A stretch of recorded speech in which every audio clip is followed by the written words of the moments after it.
మొన్న ఆయన వచ్చిండు 2 ఏళ్ల తర్వాత. ఏదో మంచి చెప్తాడేమో అనుభవంతో నేను అనుకున్నా. పెద్ద మనిషి కదా, మనం కూడా ఈ మధ్యకాలంలో ఎప్పుడేం అనలేదు. ఏదైతే మీకు చెప్పినో అంతకంటే ముందు నా మీద 181 కేసులు పెట్టిండు. చెంచల్గూడ చెర్లపల్లి జైల్లో బంధించాడు. ఎన్నో రకాలుగా సతాయించాడు. నన్నే కాదు నా కుటుంబాన్ని కూడా పట్టి పీడించాడు. కానీ బాధ్యత వచ్చినాక ఆలోచన చేసిన, నా కోపాన్ని నా బాధను దృష్టిలో పెట్టుకొని ఇవాళ పగ సాధించే కార్యక్రమాలు మొదలు పెడితే ఆయన పై వలగొట్టే పని పెడితే రాష్ట్రానికి నష్టం జరుగుతుందని తూవాన్ పాపన వాడు పోతాడు, పోని మనం మంచి పని చేయాలి. దేవుడు శిక్ష ఇచ్చిండు. నేను ప్రమాణ స్వీకారం చేసినాడే కూలబడ్డాడు, నడువిరిగింది. ఇంక ఇంతకంటే పెద్ద శిక్ష నేను జైలు వేసినా అయ్యేదేం లేదు. ఆయననే ఫామ్ హౌస్ను ఒక బందీఖానగా మార్చుకొని చుట్టూతో నా పోలీసులే ఉన్నారు, లోపల ఆయన ఉన్నాడు. చెర్లపల్లికి పంపించినా చెంచల్గూడకు పంపించినా గదే అవుతుంది కదా. ఇక తిండి బరువు నాకు ఎక్కువ అవుతుంది. అదొకటి. లోపల చెర్లపల్లి చెంచల్గూడ పెడితే ఆయన తిండే తినికి మళ్ళీ ఆయన ఏదైనా కావాలంటే అదిగిన చేస్తే సర్కార్కి ఎక్కువ ఖర్చు అవుతుంది. తిండి ఆయన సంపాదించేది ఇన్నా ఫామ్ హౌస్లే ఒక బందీఖానగా పెట్టుకొని చుట్టూతో మన పోలీసులే పహారా కాస్తున్నారు. ఇక ఆయన చేసిన పాపాలకు ఆయననే పోతాడని ఊరుకున్నా. ఎప్పుడన్నా ఏమన్నా అన్నానా? ఎప్పుడన్నా ఏమన్నా అన్నానా? మీరు చెప్పురు. ఇక్కడ పాత్రికేయ మిత్రులు ఉన్నారు అందరు, నాకు కూడా దోస్తులే కదా వాళ్ళందరూ. చెప్పురు, ఎప్పుడన్నా ఏమన్నా అన్నానా? ఒక్క కేసు అయినా పెట్టినా? పోనీ ఈ జిల్లాలో ఎవరి మీద నన్ను ఒక కేసు పెట్టినా? ఎన్ని పాపాలు చేసారు వాళ్ళ ఎమ్మెల్యేలు మంత్రులు మీకు తెలుసు కదా. ఎంతమంది ఆస్తులు గుంజుకున్నారు మీకు తెలుసు కదా. ఎవరినన్నా నేను కక్షతోనేమన్నా చేసినా? నేను ఒకటే అనుకున్నా, ఎవరి పాపానికి వాడు పోతాడు. మనం చూసినా చూడకపోయినా పైన దేవుడు ఉన్నాడు, పైనుంచి కిందికి చూస్తూనే ఉంటాడు. ఎవరిని లెక్క వానికి రాస్తూనే ఉంటాడు, ఎవరిని మిత్తి వానికి చెల్లిస్తూనే ఉంటాడని. ఆ మిత్తిలో భాగంగానే నేను ప్రమాణ స్వీకారం చేయడానికి పోయిన రోజే మంచం మీద నుంచి బోర్ల పడి మక్కెలు ఇరిగి మూలకు పడ్డాడు. ఇక ఆయన నిన్నొచ్చి పెద్ద మనిషిలాగా మంచి చెప్తాడేమో అనుకున్నా. తోలు తీస్తా అని అన్నాడు. తోలు తీస్తాడంటేనే ఇక నేను చెప్పదలుచుకున్నా, అయ్యేగా నా సంగతి వదులు కానీ మా సర్పంచులు వచ్చిండ్రు, రా ఏ తోలు తీస్తావురా? నీ తోలు తీసుడు కాదు, నిన్ను చీరి చింత కట్టి చింత మడకల ఏలాడేసి కొడతారో లేదో మా సర్పంచులు, రా కొడంగల్కి వస్తావా లేకపోతే మమ్మల్ని చింత మడకకు రమ్మంటావా? మా సర్పంచులను తోలుతా. సోయి లేని మాటలు, స్థాయి లేని విమర్శలు. ఒక్కటన్నా అక్కడికి వచ్చే మాట మాట్లాడిండా? 10 ఏళ్ళు నువ్వు పూర్తి చేస్తే, 10 ఏళ్ళు ఎస్ఎల్బి పూర్తి చేస్తే నల్గొండకు 4 లక్షల ఎకరాలకు నీళ్లు వచ్చేది. 10 ఏళ్ళు పాలమూరు రంగారెడ్డి పూర్తి చేస్తే పాలమూరు జిల్లాలో 10 లక్షల ఎకరాలకు వచ్చేది. కల్వకుర్తి పూర్తి చేస్తే 3.5 లక్షలకు వచ్చేది. భీమా పూర్తి చేస్తే 2 లక్షలకు వచ్చేది. కోయిల్ సాగర్ లేకపోతే ఏది చేసినా, నెట్టంపాటు చేసినా, నా మక్తల్ నారాయణపేట కొడంగల్ పూర్తి చేస్తే 1.5 ఎకరాలకు మాకు నీళ్లు వచ్చి ఇవాళ కందులు వండించి జొన్నలు వండించి కల్తీ కళ్ళు దాగి బతికే పరిస్థితి మాకెందుకు ఉంటుండే?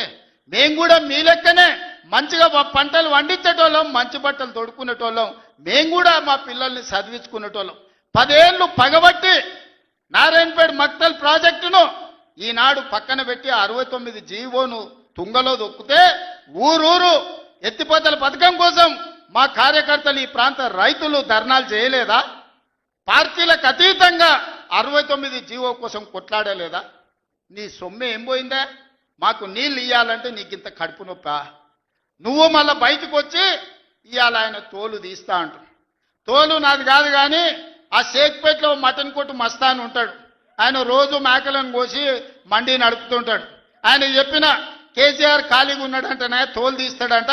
నీ మటన్ కొట్టు మస్తాన్ దగ్గర ఇంత నౌకరీ ఇయ్యండ్రి, ఇంత బోటో కూరనో పోయేటప్పుడు ఈయన బొక్కనో. ఎందుకంటే కోసిన వాళ్ళకు మామూలుగా తోలు తలకాయలు ఇస్తాం కదా మనం ఇంటికాడ దసరా పండుగ అప్పుడు. అవునా?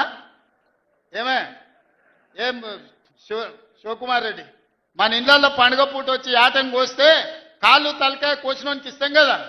ఇక మటన్ కొట్టు మస్తాన్ కూడా చెప్పిన, ఆ కేసీఆర్ ఖాళీగా ఉన్నాడంటేనే 2 ఏళ్ళు ఫామ్ హౌస్లో ఏం చేస్తున్నా అంటే తోలు తీసేది ప్రాక్టీస్ చేసిండంట. తోలు బాగా తీస్తాడంట. నీ మటన్ కొట్టులో ఈ తోలు తీస్తాడు, కాళ్ళు తలకాయలు మాత్రం ఉచితంగా సాయంత్రం పోతే దావతులో బోటిగిన ఏమైనా కొట్టుకొని సాయంత్రం 2 వేసేటప్పుడు తీసుకుంటాడేమో అని. 40 ఏళ్ళ అనుభవం అంటావు, రాష్ట్ర మంత్రి చేసిన అంటావు, కేంద్ర మంత్రి చేసిన అంటావు, 10 ఏళ్ళు ముఖ్యమంత్రిని చేసిన అంటావు, తెలంగాణ రాష్ట్రాన్ని సాధించిన అంటావు. నేను ఆడ ఫ్యూచర్ సిటీ కడుతున్నాను అంటే తొక్క తోలు వాడెవడో వస్తాడంటే వంతారనా బొంతారనా ఇవనే ఒక మాజీ ముఖ్యమంత్రి స్థాయిలో మాట్లాడే మాటలు మాకు రావనుకుంటున్నావా? మర్యాద ఉండదని మేము మాట్లాడతలేం. మర్యాద ఉండదని ఇవన్నీ విషయాలు మేము మాట్లాడతలేం. కానీ మాట్లాడ మొదలు పెడితే నువ్వు కాదు కదా నడువుకు రాయి కట్టుకొని ఆడ ఉన్న మల్లన్న సాగర్లో దుంకి చచ్చిపోతావు. మల్లన్న సాగర్ కాకపోతే రంగనాథ సాగర్ల మెడకు తాడేసుకొని ఊరేసుకొని చచ్చిపోతావు. చంద్రశేఖరరావు గారు, నన్ను గెలకకు. నేను అన్ని చూసిన. ఎక్కడి నుంచి వచ్చిన? నేను నల్లమల్ల అడవుల నుంచి వచ్చిన. జడ్పీటీసీ గెలిచిన, ఎమ్మెల్సీ గెలిచిన, ఎమ్మెల్యే గెలిచిన, ఎంపీ గెలిచిన, తెలంగాణ రాష్ట్రానికి ముఖ్యమంత్రి అయినా అమాం బాపత్ గాని కాదు. అక్కడి నుంచి వచ్చి అమెరికాలో అంట్లుదోమ వస్తే అయ్య పేరు చెప్పి మంత్రి అయినోని కాదు. ఊర్లో దుక్కి దున్ని కష్టమంటే తెలిసి రైతులలో నుంచి వచ్చినోని రైతు బిడ్డను. నాతోని తమాషాలు చేయకు. దుబాయ్ పాస్పోర్ట్ బ్రోకర్ల దందా చేయలే, రియల్ ఎస్టేట్ బ్రోకర్ దందా చేస్తుంది ప్రభుత్వం అంటున్నాడు. రియల్ ఎస్టేట్ వ్యాపారం పెంచుతుంది, రియల్ ఎస్టేట్ ఆదాయాన్ని పెంచుతుంది, రియల్ ఎస్టేట్ అభివృద్ధిని తీసుకొస్తుంది. నీ కొడుకేమో హైదరాబాద్లో రియల్ ఎస్టేట్ వాడిపోయిందంటావు. నువ్వు వచ్చేమో ఈ ముఖ్యమంత్రి రియల్ ఎస్టేట్ దందా చేస్తున్నాడు అంటాడు. ఇదేమన్నా పాస్పోర్ట్ బ్రోకర్ల దందానా? నేను ఎవరినేం దుబాయ్కి పంపుతా అని మోసం చేయలే. భూములు, ప్రభుత్వ భూములు, పరిశ్రమలు పెట్టడానికి రైతులు అడిగిన నష్టపరిహారం ఇచ్చి నిన్నగాక మొన్న మక్తల్ నారాయణపేట కొడంగల్ ప్రాజెక్టుకు 12 లక్షలు ఇస్తామన్నాం. మా రైతులందరూ కాదు కూడదన్నారు. ఏం కావాలన్నా అడగమని మా శ్రీహరికి, మా శివకుమార్ రెడ్డికి చెప్పిన, మా పర్ణికమ్మకి చెప్పిన. వాళ్ళు పోయి మాట్లాడిను. వాళ్ళు అడిగింది నాకు వచ్చి చెప్పురన్న. వాళ్ళు 20 లక్షల ఎకరం కావాలన్నారు. పిలిచి క్యాబినెట్లో పెట్టి ఎకరాకి 20 లక్షల దాకా ఇచ్చి 96% ప్రజలు ఏకగ్రీవంగా ఆమోదిస్తే వాని భూమి పోయిన దుఃఖంలో ఉంటాడు 10 రూపాయలు ఎక్కువేయాలని 20 లక్షల ఎకరాలాక చెల్లించి నిన్నగాక మన లగచర్లలా లేకపోతే హకీంపేటలో పోలేపల్లె భూమి తీసుకున్నాం. మొదట్లో 7 లక్షలు అన్నారు. అధికారులతో పంచాయతీ పెట్టుకోరు. పాపం తెలిసి తెలియక వాళ్ళు చేసిన అబద్ధాలకు ఈరోజు పంచాయతీ పెట్టుకోరు. చివరికి అడిగినాం 20 లక్షలు 22 లక్షలు కావాలని ఇచ్చినాం. ఇందిరమ్మ ఇల్లు కావాలన్నారు, ఇచ్చినాం. అక్కడ అభివృద్ధి ఏం కావాలన్నో చేస్తామని చెప్పినాం. ఆడకు జూనియర్ కాలేజ్ ఇచ్చినాం, మెడికల్ కాలేజ్ ఇచ్చినాం, ఇంజనీరింగ్ కాలేజ్ ఇచ్చినాం, డిగ్రీ కాలేజ్ ఇచ్చినాం, అగ్రికల్చర్ కాలేజ్ ఇచ్చినాం, వెటర్నరీ కాలేజ్ ఇచ్చినాం. ఈ రోజు సైనిక్ స్కూల్ ఈ రాష్ట్రంలోనే లేదు. సైనిక్ స్కూల్ని కూడా ఈరోజు లగచర్ల కాడికి తీసుకొచ్చి పెట్టినాం. ఇవాళ రాష్ట్రంలోనే ఒక ఆదర్శంగా 250 ఎకరాలలో ఒక ఎడ్యుకేషన్ హబ్ కడుతున్నాం. ఈ రోజు మేం పోయి ఆ ఊరికో ఈ ఊరికో ఆ పట్టణానికి పోయి చదువుకున్నాడు కాదు. తెలంగాణ రాష్ట్రంలో నలుమూలల నుంచి కొడంగల్కి వచ్చి చదువుకునేటట్టు ఒక ఎడ్యుకేషన్ హబ్బే ఈరోజు కొడంగల్ కడుతున్నాం. ఇది మా విధానం. మేము కక్షల రాజకీయం చేయం. ఎవరి మీద కక్ష కట్టం. ఎవరి పాపానికి వాడు పోతాడని దేవుడి మీద నమ్మకంతో కష్టాన్ని నమ్ముకున్నోళ్ళం. కొడంగల్ ప్రజలు రోజుకో 2 గంటలు ఎక్కువ పని చేసేటోళ్ళే కానీ ఎవరిని సొమ్ము ఆశించేటోళ్ళు కాదు. ఎవరి గురించి మేము ఆలోచన చేయం. మా పని మేము చేసుకుంటాం. కానీ మా పని మేము చేస్తుంటే కూడా కాళ్ళలో కట్టె పెట్టిర్రు అనుకో, ఇక మా సంగతి అయితే చూపుతామయ్యా. ఏమంటారు? అంతేనా? అంతేనా? 2 ఏళ్ళు ఏమన్నా అన్నానా? ఆయన మన బయటకు వచ్చి ఇక చూస్తా, తోలు తీస్తా, తాట తీస్తా, ఇక నీ సంగతి చెప్తా అన్నాడు. రా బిడ్డ రా రా, రెడీగా ఉన్నారా? ఇక అందుకే కొడంగల్ నుంచే చెప్తాం నీకు అని చెప్పి 3 రోజుల నుంచి మాట్లాడలేదు. ఇవాళ మాట్లాడుతున్నా. ఆయన కొడుకు చెప్తున్నాడు మైకు ముందలకు వస్తలేడు, ఆయన దాచుకున్నాడు అని. నీ ముఖం ఎప్పుడైనా చూసుకున్నావులా అద్దంలా? పేడమూతి బోడిలింగం, నువ్వు కూడా నా గురించి మాట్లాడతావా? నీవెంత, నీ స్థాయి ఎంత? అయ్య పేరు చెప్పి బతికటోనివి నువ్వు. ఆంధ్రలో గుంటూరులో గుడివారిలో చదువుకున్న నువ్వు, నీకేం తెలుసు తెలంగాణ గురించి, మా పౌరుషం గురించి? నువ్వు కాదు, మొత్తం నీ జాతినంతా తెచ్చుకో. ఎట్లా తెచ్చుకుంటావు? ఏడికి రావాలనో చెప్పు.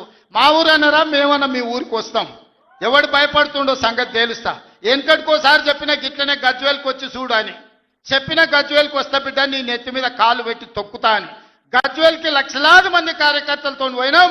కాలు మీద పెట్టి తొక్కితే పాతాళానికి పోయిన మళ్ళీ ఇప్పటి వరకు తేలలేదు. ఇవాళ చెప్తున్న మీడియా మిత్రులారా రాసుకోండి. 2029 ఎన్నికల్లో 2/3 మెజారిటీ మన సీట్లు ఒకవేళ 119 ఉంటే 80కి పైగా సీట్లతోని 2029లో మా ప్రభుత్వం ఏర్పాటైంది.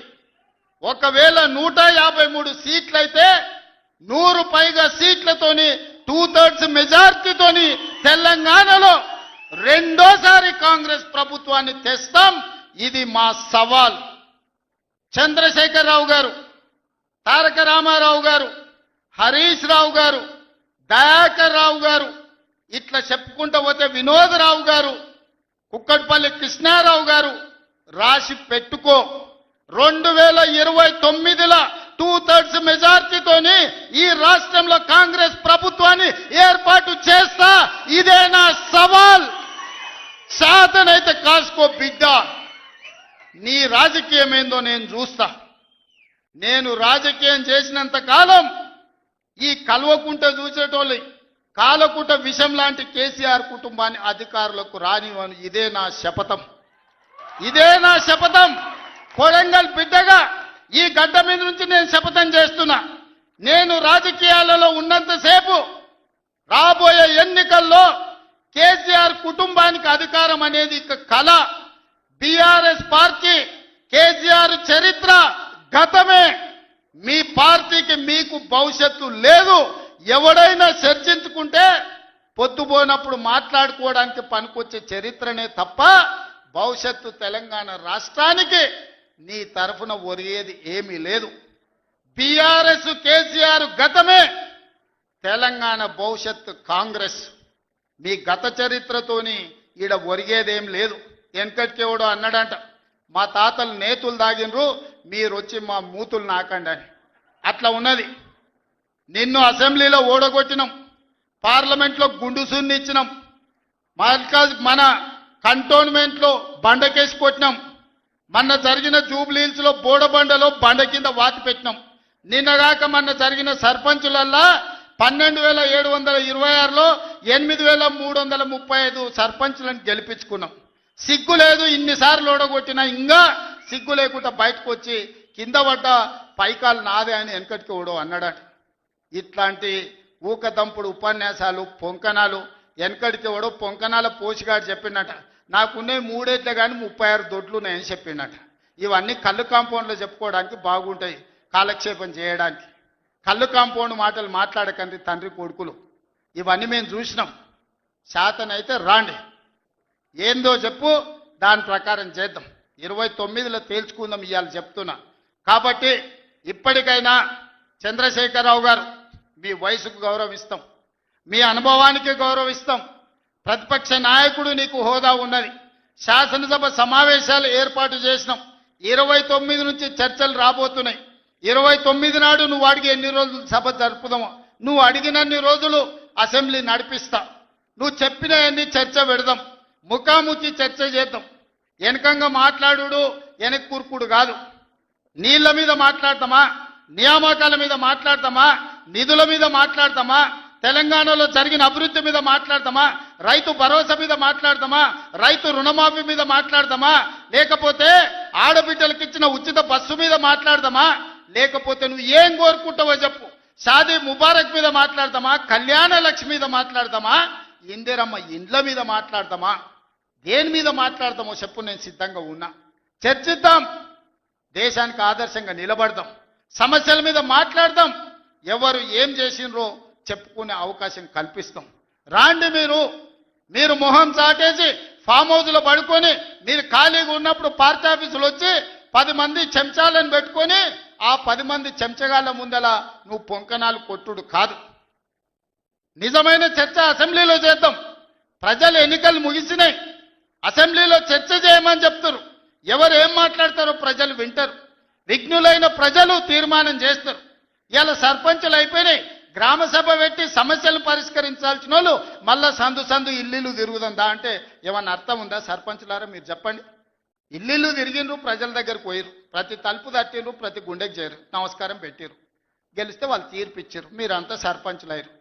గ్రామ సభ పెట్టి గ్రామ పంచాయతీలో మాట్లాడుకోవాలి, అంతేనా?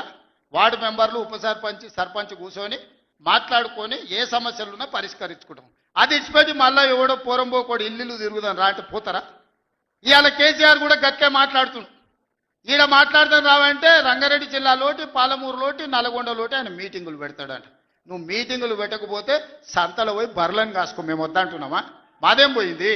నీకు పొద్దు పోకపోతే మా కల్వకుర్తి సంతల్లో కొడంగల్ సంతల్లో ఇట్లకెళ్ళ మా ఎడ్ల సంతలు బొచ్చడు ఉన్నాయి. మత్తల్లో కూడా లేదు. పెబ్బేర్లో పెద్ద సంత ఉన్నది, పసల సంత. పోయి ఆడ పసల కాడ పోయి బర్రం కాసుకోపో, నేను వద్దంటున్నానా? నాదేం పోయింది? నీకు ఎట్లాగూ పని లేదు, ఖాళీగా ఉన్నావు పోయి ఆ పెబ్బేరు సంతలో బర్రెలు కాసుకోపో, బర్రెలు కొనుక్కోపో, నేను వద్దానన్నా. చర్చ చేయడానికి సభ ఉంది, అర్థవంతమైన చర్చలు చేద్దాం, తెలంగాణ ప్రజలకు వివరిద్దాం. అప్పుల మీద వివరిద్దామా, అభివృద్ధి మీద వివరిద్దామా, ఉద్యోగ నియామకాల మీద వివరిద్దామా, నీళ్ల మీద వివరిద్దామా, నువ్వు కట్టి కూలిన కాళేశ్వరం మీద మాట్లాడదామా, టెలిఫోన్ ట్యాపింగ్ మీద మాట్లాడదామా, సొంత బిడ్డనే ఇంటల్లుడు ఫోన్ని ట్యాపింగ్ చేసినోడు ఇంతకంటే సిగ్గులేనోడు ఉంటాడా అని వాళ్ళు చెప్తారు. ఓ పక్కన నేను 1 కోటి మంది ఆడబిడ్డలకు చీర పెడతా సారె పెడతా నేనంటే ఉన్నొక్క చెల్లెల్ని ఇంట్లోకి వెళ్ళి బయటకు వెళ్ళగొట్టిన వాడు ఆస్తిలో వాటా అయ్యేస్తుంది. గంత పనికిమాలినోడు, సొంత చెల్లెలకే చీర పెట్టలేనోడు, సొంత చెల్లెలకే పండుగ పూట బుక్కెడు బువ్వ పెట్టనోడు వాడు కూడా ఒక మనిషా? మా ఆడబిడ్డలను ఆలోచన చేయమని అంటున్నా. ఏం ఆశిస్తామమ్మ పుంటింటి కాడ మనం? చెప్పురి. మెట్టింటికి వచ్చిన తర్వాత పండుగ పూట ఇంత బుక్కెడు పువ్వ పెడతాడు, మా ఎన్నో తమ్ముడో ఉంటే చీర పెడతాడు, ఇంటి ఆయన ముందర ఇజ్జత్ పోకుంటూ ఉండని కానీ కోరుకుంటా. గంతేనా? వాళ్ళ ఆస్తి అడుగుతామా? ఆడపిల్లలు మీరు సగం మంది సర్పంచులు ఉన్నారు కదమ్మా, ఆడపిల్లలారా మీరు చెప్పండి. పుట్టింటి గౌరవం నిలబెట్టడానికైనా ప్రయత్నం చేస్తారు కదా మీరు మీ అత్తగారింటి కాడ. వాళ్ళ ముందర మీకు ఇజ్జత్ లేకుండా పండుగ పూట తల్లిదండ్రులు వాడు అన్ననో తమ్ముడో ఉంటే పండుగకి ఇంటికి కూడా విలువకపోతే మీ అత్తగారి ఇంటి కాడ పక్కింటి కాడ తోటికోడల ముందర ఇజ్జత్ పోతుంది. అమ్మ గిత్త కంటే అవమానం ఉంటుందా? ఓ పిలిచో సారి చీర పెట్టకపోయినా మీరే కూడా పెట్టుకుని ఉంటే వానికి ఇచ్చో చీర కొని నువ్వు పెట్టినట్టు అని చేయరా అంటాం. పుట్టింటి ఇజ్జత్ ఎవరని తీస్తారా? ఏ ఆడబిడ్డనన్నా తెలంగాణలో ఉన్న ఆడబిడ్డ ఎవరైనా ఎంత కష్టమని ఉండని, ఎంత నష్టమని ఉండని, పుట్టింటి ఇజ్జత్ నిలబెట్టడానికైనా ప్రయత్నం చేస్తుంది కదా. మీరు అందరు కూడా తెలంగాణ ఆడబిడ్డలే కదా. ఇవాళ ఇంతో అంతో తండ్రి గాలికి సంపాదించిన దాంట్లో వాటా ఇవ్వాల్సి వస్తుందని మెడలు పట్టి దొబ్బితీవి నీ సొంత చెల్లెలు. నీ సొంత చెల్లెలకే సమాధానం చెప్పలోని ఆయన నాకు సవాలు ఇసురుతున్నాడు. ఈ అవ్వ లాగులో తొండలు ఇచ్చి కొత్త బిడ్డ నేను అనుకుంటున్నావేమో. నా సంగతి ఇంకా తెలియదు. మీ నాయనని అడిగి ఇంటికి వచ్చి చెప్తాడు. అమెరికాలో బాత్రూమ్లు అడిగినట్టు అనుకుంటున్నావు నాతో మాట్లాడు అంటే, నేనేదో మార్చుకుంటుండే పోని ఆవుల పోరోడి గాలికి తిరిగేటోడి గాలికి అంతో నాకెందుకని ఇవన్నీ వేషాలు. ఇంకా ఆ పక్కలో ఒక నలికుట్లోడు ఉంటాడు, 6 అడుగులు ఉన్నా అనుకుంటాడు, ఆ తలకాయ ఎక్కడుందో నాకు తెలియదు. కేసీఆర్ వచ్చి గర్జించిందంట, గర్జనకు నేను పోయి లోపల దాచుకున్నంట. ఇక కేసీఆర్ గర్జనలు గర్జించినట్టు లేవురా నాయన. మన గాడిదలు ఏం చేస్తావా? ఒండ్ర పెడతాయా? ఏమంటారు గాడిదలను? గాడిదలు అరిస్తే ఏమంటారు నరసింహ? గట్లున్నది. మీ గాండ్రింపులకు మీ బెదిరింపులకు ఉడత ఊపులకు భయపడ్డాడు ఎవరు లేడు బిడ్డ. ఈడ దుక్కి దున్నిన చేతులు ఉన్నాయి. మీరేదో తోలు తీస్తా అంటే తీపించుకోనికే లేము. ఈ కండలు కరిగినాయి, మిగిలిందే తోలు. ఫస్ట్ నీ తోలు సంగతి చూసుకో, నీ తోలు సంగతి చూసుకో. ఊర్లో మాకు తెలుసు, ఊర్లల్లో నాటుకోళ్ళు ఉంటాయి కదా, కోని కాల్చినాక మనం మంచిగా కాల్చి తోలు తీసి పసుపు పెడతాం కదా, మంచిగా తోలు తీసి పసుపు పెడతారు బిడ్డ మా కొడంగల్ వాళ్ళు. నువ్వేదో తెలివితేటలు అనుకుంటున్నావు. ఈ తమాషా మాటలు, ఈ అతి తెలివితేటలు కట్టి పెట్టుకో. ఎన్ని ఎలక్షన్లు జరిగినా సిగ్గు లేకుండా అన్నిట్లలో డిపాజిట్లు పోతున్నా, బండకేసి కొడుతున్నా బుద్ధి రాలే. ఇప్పటికైనా మారుండ్రి. నాకేం లేదు, మీరు అట్లుంటేనే మంచిది. ప్రజలు చీత్కరిస్తారు, చీదర కొడతారు, లాస్ట్ దేనికి వనికి రాకుండా పోతారు. కాకపోతే ప్రతిపక్షమే లేదు తెలంగాణలో అని బయటకు పోతే ఇజ్జత్ పోయేటట్టు ఉన్నది. అదొక్కటే నా చింత. అందుకే మిత్రులారా మంచిగా చేయండి. వేదిక మీద ఉన్న పెద్దలకు, మా మంత్రులకు అందరికీ నా సూచన, గ్రామాలలో సర్పంచులు వచ్చారు, అందరినీ కలుపుకోపోండి. గ్రామాల అభివృద్ధి జరిగినప్పుడే తెలంగాణ అభివృద్ధి జరుగుతుంది. ఇవాళ తెలంగాణ అభివృద్ధి చేసే బాధ్యత మనది. చిన్న వయసులో నాకు అవకాశం వచ్చింది. ఇప్పుడు చాలామంది మా సర్పంచ్ అమ్మ వచ్చింది సజ్జకాన్పేట, రేణుకమ్మనా మౌనిక, మా రాములు తమ్ముని కోడలు మౌనిక చెప్పింది 24 ఏళ్ళు చిన్న వయసులో నేను సర్పంచ్ అయిన సార్ అని. ఎన్నో ఆలోచనలతోని ఇలా చిన్న వయసులో మీరు అందరు సర్పంచ్లు అయినరు. ఇంజనీరింగ్ చదువుకున్న వాళ్ళు అయినరు, డిగ్రీ చదువుకున్న వాళ్ళు అయినరు, 22, 23 ఏళ్ళకు ఉన్న వాళ్ళు అయినరు, పెద్దోళ్ళు 80 ఏళ్ళు ఉన్న వాళ్ళు కూడా సర్పంచ్లు అయినరు. మా రాఘవ వాళ్ళ తల్లి సర్పంచ్ అయింది. వీళ్ళందరూ ఎందుకు అయినరు అంటే గ్రామానికి ఏమైనా చేయాలని అయినరు. మరి వాళ్ళ ఆలోచనలు వాళ్ళ గ్రామానికి చేయాలన్నదాన్ని మనం ఈరోజు పూర్తిగా సహకారం అందించాలి వాళ్ళకు. వాళ్ళందరినీ కూడా వాళ్ళు ఊర్లలో ఏం మాట ఇచ్చిండ్రో ఆ పనులు మనం చెయ్యాలి. వీలైనంత మేరకు నిధుల కష్టం ఉన్నది. మనం ఇచ్చేది మనం ఇద్దాం, కేంద్రం నుంచి తెచ్చేది కేంద్రం నుంచి తెద్దాం. మార్చి లోపల కేంద్రం నుంచి 3,000 కోట్ల రూపాయల నిధులు నేను పట్టుకొస్తా. మీకు అందరికీ గ్రామాలలో నిధులు ఇచ్చే బాధ్యత నాది. మార్చి 31 తారీఖు లోపల 3,000 కోట్ల రూపాయలు గ్రామాలకు పంపించే బాధ్యత నేను తీసుకుంటా. ఆ నిధులు దుర్వినియోగం కాకుండా మంచిగా ఖర్చు పెట్టుకుని మంచి పేరు తెచ్చుకోరు. నాకెట్లా చిన్న వయసులో ఈ రాష్ట్రానికి ముఖ్యమంత్రి అయ్యే అవకాశం వచ్చిందో, రోజుకు 18 గంటలు కష్టపడి ఎట్లయితే పనిచేస్తున్నానో మీరు కూడా గ్రామాలలో పని చేయండి, కష్టపడుండ్రి, గ్రామంలో ఇంత మంచి పేరు తెచ్చుకోండి, గ్రామాన్ని అభివృద్ధి చేయండి. నా వైపు నుంచి పూర్తిగా సహకారం ఉంటుంది. మళ్ళీ 2029లో ఎన్నికలు వచ్చినప్పుడు ఎవరి లెక్క వాళ్ళు చూసుకుందాం, ఎన్నికలు వచ్చినప్పుడు చూసుకుందాం. ఇప్పుడు కేవలం అభివృద్ధి మీదనే దృష్టి పెడదాం, గ్రామాలను ముందుకు తీసుకెళ్దాం. గ్రామాలు అభివృద్ధి చెందినప్పుడే తెలంగాణ రాష్ట్రం అభివృద్ధి చెందుతుంది. ఆ విధంగా ముందుకు వెళ్దామని మీరందరూ సిద్ధమే కదా గ్రామాలను అభివృద్ధి చేయడానికి? మీరందరూ సిద్ధమే కదా? ఇవాళ మా పోలీసు వాళ్ళు చెప్పినా కానీ మరి ఏమైందో, గెలిపించిన వాళ్ళేమో బయటూరు, గెలిచిన వాళ్ళేమో లోపలూరు. బయట చాలా మంది మా ముఖ్యమైన నాయకులందరూ కనిపించారు, పలకరించుకుంటూ వచ్చిన. ఏందా అంటే మా రాఘవ్ 10 పాసులే ఇచ్చిండు అన్న, ఏం చేయాలని అంటుండు. కాకపోతే మా ఇందరు మరి పరిస్థితి ఏమో పాసులు ఇచ్చేది లేదు. బయట ఉన్నోళ్ళు తక్కువ కాదు, లోపలికి వచ్చిన వాళ్ళు ఎక్కువ కాదు. మీరు అందరు నా కుటుంబ సభ్యులే. మళ్ళీ నేను వస్తా, మీ అందరిని కలుస్తా, మళ్ళీ కూర్చొని అభివృద్ధి చేసుకుందాం. కొడంగల్ని ఒక ఆదర్శ నియోజకవర్గంగా తీర్చిదిద్దుదాం. ఇది నా ఒక్కడి వల్ల సాధ్యం కాదు, మీ అందరు సహకరిస్తేనే సాధ్యం. అయితే అన్ని గ్రామాలకు ఏం కావాలనో గ్రామ సభలు పెట్టుకోండి, గ్రామ సభలలో చర్చించుండ్రి, మంచి పనులు చేద్దామని తెలియజేస్తూ మీ అందరి దగ్గర సెలవు తీసుకుంటున్నా. పెద్ద ఎత్తున మిమ్మల్ని గెలిపించిన వాళ్ళకి సప్పట్లు కొట్టురి. ఎందుకంటే మీ గెలుపులో బయట ఉన్న వాళ్ళు ఉండరు. ఈ సప్పట్లు అన్నీ బయట ఉన్న వాళ్ళకి వినిపించాలి. మా మీడియా వాళ్ళు కూడా తీసి బయట ఉన్న మా కార్యకర్తలకు, నాయకులకు చూపించాలి. గట్టి కొట్టురి, ఇంకా గట్టి కొట్టురి, ఇంకా గట్టి కొట్టురి. సీటీలు రావానే కొడంగల్ వాళ్ళకు సీటీలు కొట్టారేమా?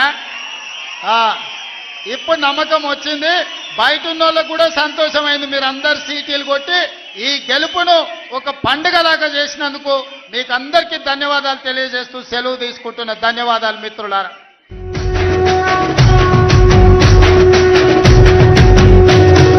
మూడు రంగుల జెండా బట్టి సింగమోలే కదిలినాడు ఒక్కరో కాంగ్రెస్ సూర్యుడు మన రేవంత్ అన్న నిగ్గదీసి అడిగే మునగాడు.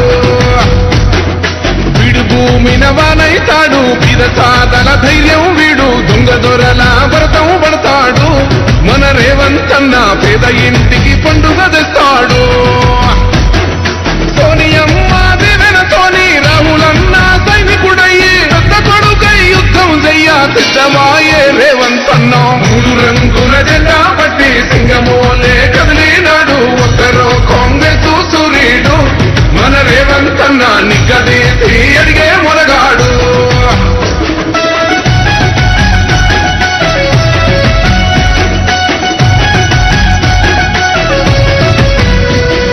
దాడులెన్ని జరిగిన గాని దడువలేదు రేవంత్ అన్న, అంతకంతా ఎత్తుకు ఎదిగాడు. అసలాట నేడే మొదలంటున్నాడు, మొక్కనాడు పోలేదు, ఒక్కడయ్యి కొట్లాడాడు, అందుకే పెద్ద నాయకుడయ్యాడు. అన్నది బంధువులా ఎదిగాడు. అమరవీరుల త్యాగం చూసి అమ్మ సోనియ చలువతోటి వచ్చిన మన తెలంగాణ రక్షణే ధ్యేయమంటున్నాడు. మూడు రంగుల జెండా బట్టి సింగమోలే కదిలినాడు ఒక్కరో కాంగ్రెస్ సూర్యుడు మన రేవంత్ అన్న నిగ్గదీసి అడిగే మునగాడు.